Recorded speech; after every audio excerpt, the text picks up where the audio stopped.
K-Suite, la solution collaborative éthique.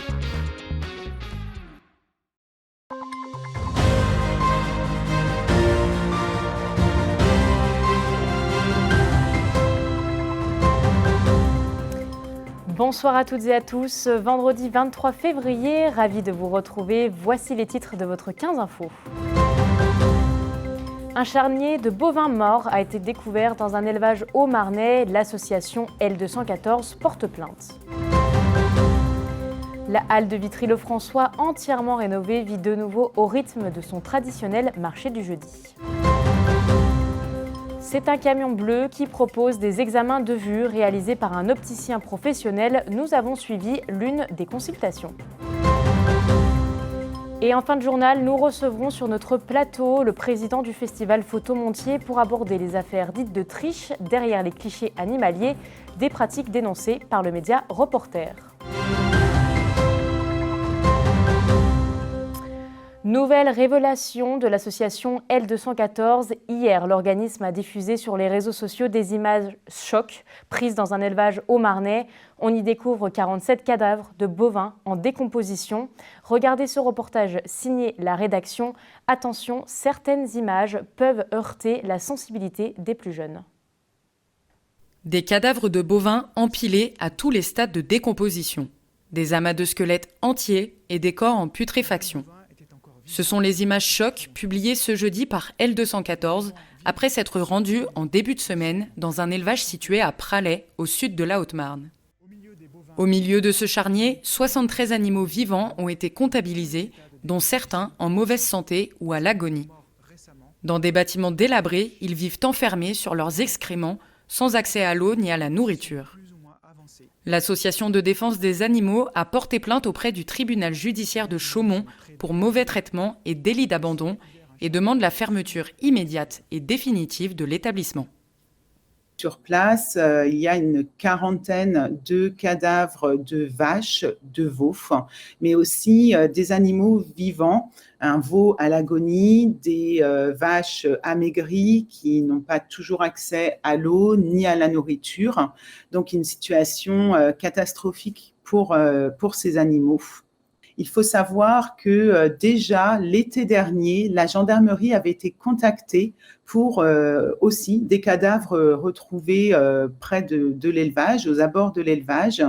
Et au mois de novembre dernier, les services vétérinaires de la préfecture s'étaient également rendus sur place.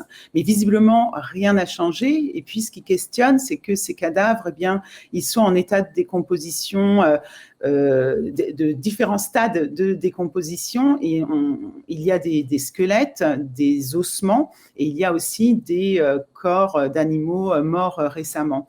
Donc, il y a des animaux qui sont morts il y a déjà longtemps, en fait, puisqu'il y a ces ossements retrouvés. Et l'association L214 a lancé une pétition en ligne pour entraîner la fermeture de cet élevage. Elle a déjà récolté plus de 41 000 signatures. Ce matin, un accident de la route s'est produit dans la commune de Chalaine. Un car transportant 47 collégiens meusiens est entré en collision avec un camion devant la mairie. Aucune victime n'est à déplorer, mais un dispositif d'envergure a été mis en place, comme vous le voyez sur ces images, par les pompiers meusiens. Une quarantaine de professionnels ont été déployés. Tous les jeunes, le chauffeur de bus, le conducteur du poids lourd ont été auscultés sur place. Seuls 9 blessés légers ont été transportés à l'hôpital. Fermée au public depuis avril 2021 pour des travaux, la halle de Vitry-le-François, qui a été réouverte cette année, a retrouvé ses habitués. L'historique marché du jeudi a pu reprendre ses quartiers dans son bâtiment entièrement rénové. Gaël Bossu est allé recueillir les premières impressions. Les vieux pour 10 €, messieurs, dames. La criée des vendeurs résonne de nouveau sous la halle de Vitry-le-François.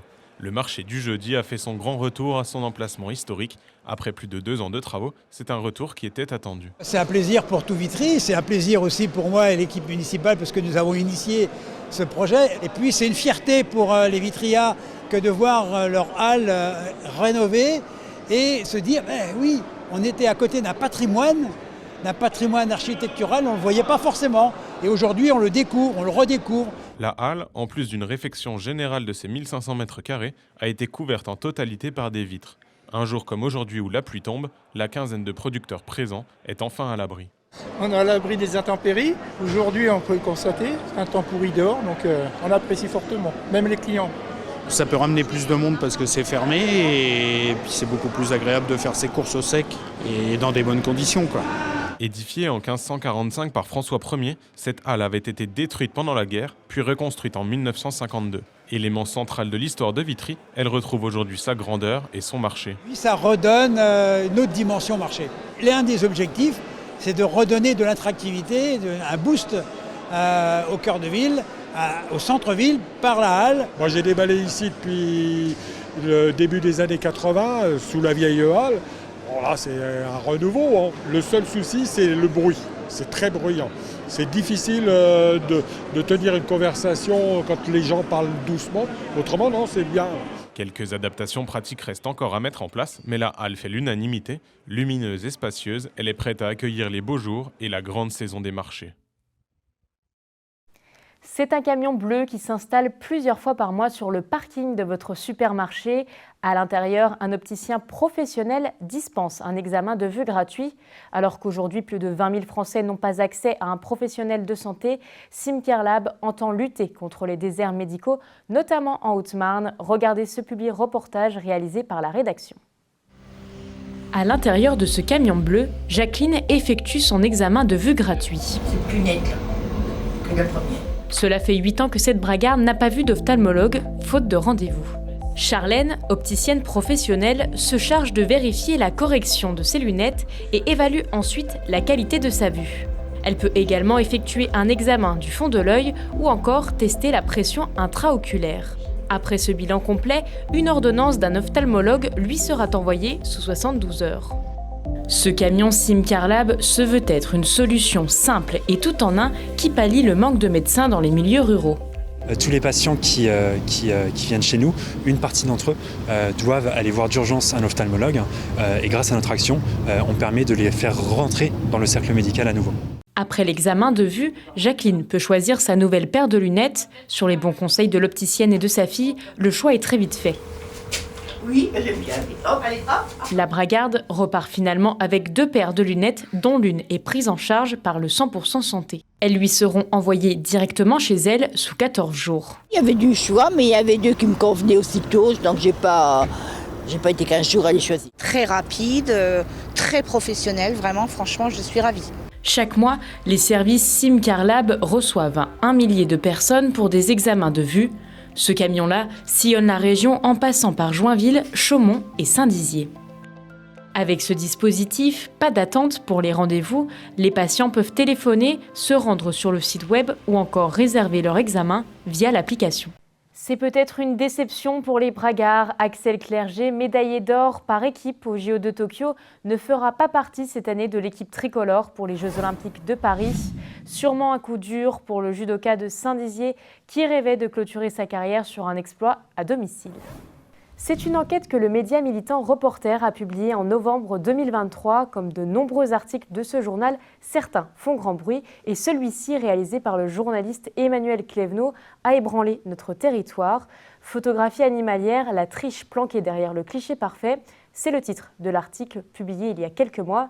Alors il met en lumière certaines pratiques utilisées par les photographes comme l'appâtage avec de la nourriture ou des carcasses. Bonsoir Régis Fournel, vous êtes le président du festival Photomontier. Merci d'être avec nous sur ce plateau. Alors première question, qu'est-ce que vous pensez de cet article ?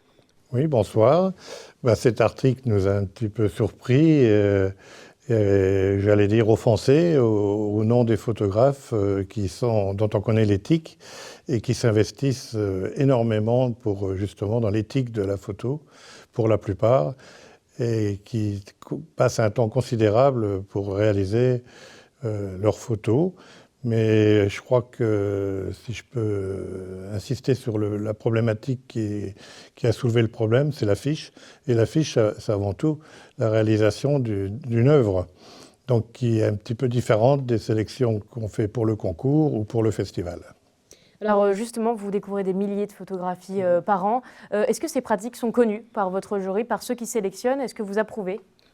Alors, par exemple, je crois qu'il faut séparer le concours et le festival, où on sélectionne donc une centaine de photographes. Et sur le concours, 25 000 photos, par exemple, pour en regarder une centaine. le jury est fait de professionnels qui sont très avisés sur ces pratiques et un regard très, très perspicace et très professionnel des images. Donc oui, on est au courant qu'il y a des filous, mais je pense que ces photographes-là ne nous envoient pas d'images, ils ne nous envoient pas de photos. Parce qu'elles savent que le jury sera intransigeant. Justement, la grosse question, c'était notamment l'appâtage, l'affût. Est-ce que vous approuvez cette mise en scène de la photographie? Alors l'affût, il n'y a aucun problème sur l'affût, puisque c'est presque une protection des animaux.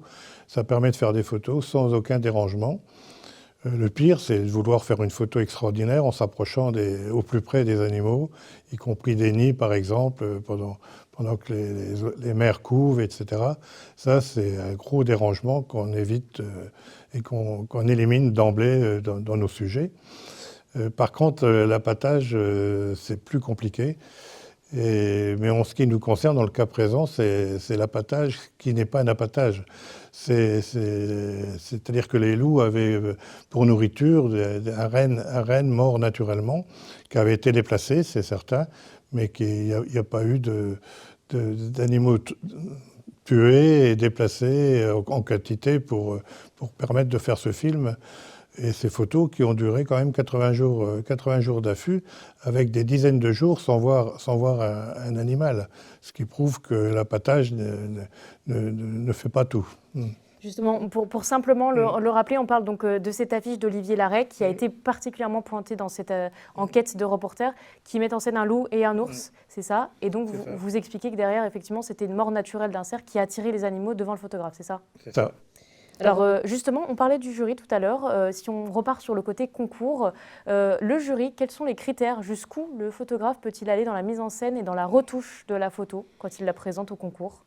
Donc, pour parler un peu technique, sur les photos, on demande les photos sélectionnées cette année pour toutes les photos qu'on recevra. On demandera les fichiers RAW. Ce sont donc les fichiers d'origine avant qu'ils soient retouchés. Et après, on compare le RAW à la photo qui nous est présentée. Et s'il y a des changements substantiels, la photo sera éliminée. Par contre, les retouches sur la clarté, la luminosité, le cadrage sont autorisées et c'est dans le règlement du concours.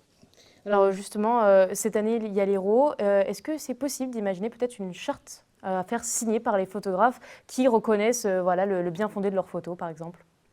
Alors, vous posez une bonne question parce qu'on est en réflexion là-dessus et on n'est pas les premiers. Il y a déjà des sociétés, des photographes qui travaillent sur une charte. Il y a Pépénat, par exemple, qui travaille sur une charte, qui a réalisé une charte. Mais pour l'instant, on ne la faisait pas signer par les exposants. Et je crois que cette année, on va retravailler cette charte et on la fera valider. Donc après, nous, on ne peut pas fliquer tous les photographes.